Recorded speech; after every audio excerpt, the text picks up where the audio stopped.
రాష్ట్ర ప్రభుత్వ ఉద్యోగులు కష్టాల్లో ఉన్నారు.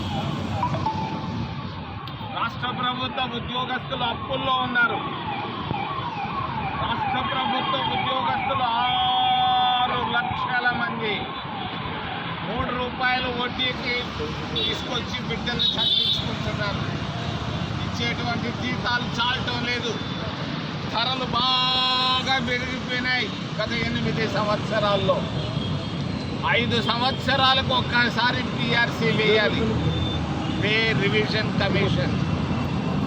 గత 2 రాష్ట్ర ప్రభుత్వాలు పిఆర్సీని వేయకుండా కాలయాపన చేస్తూ పోతున్నాయి.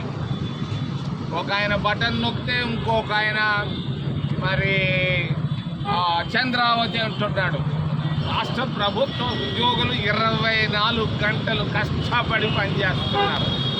వీళ్ళ స్థితిగతులను ఆలోచించే సమయం కూడా దొరకటం లేదు అధినేతలకు. నేను మా కాంగ్రెస్ పార్టీ తరఫున తెలియజేస్తున్నాను, ఖచ్చితంగా పిఆర్సీని రేపు రాబోయేటువంటి కేబినెట్ సమావేశంలో వెంటనే ప్రకటించాలని నేను డిమాండ్ చేస్తున్నాను చంద్రబాబు నాయుడు గారికి. మీరు దీన్ని ఏదో చిన్న విషయం అనుకుంటున్నారు. ఇది ప్రమాదకరం రాష్ట్రానికి.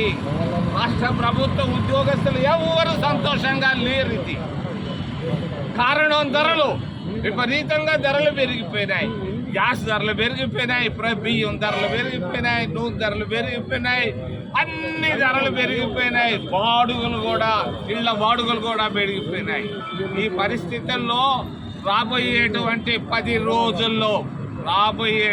10 రోజుల్లో మంత్రివర్గ సమావేశంలో ఖచ్చితంగా 12వ పిఆర్సీని అపాయింట్ చేయాలని చంద్రబాబు నాయుడు గారిని సున్నితంగా నేను తెలియజేస్తున్నాను.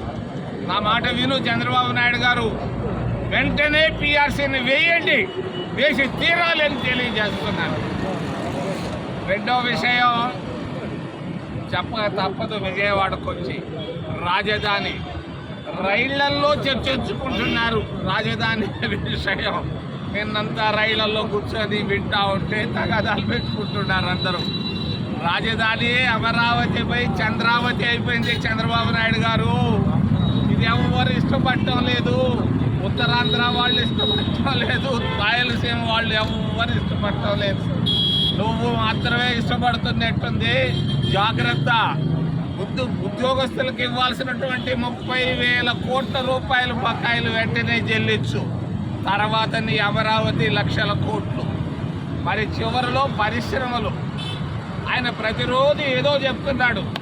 ఒకరోజు గూగుల్ అంటాడు, ఇంకొకటి అంటాడు.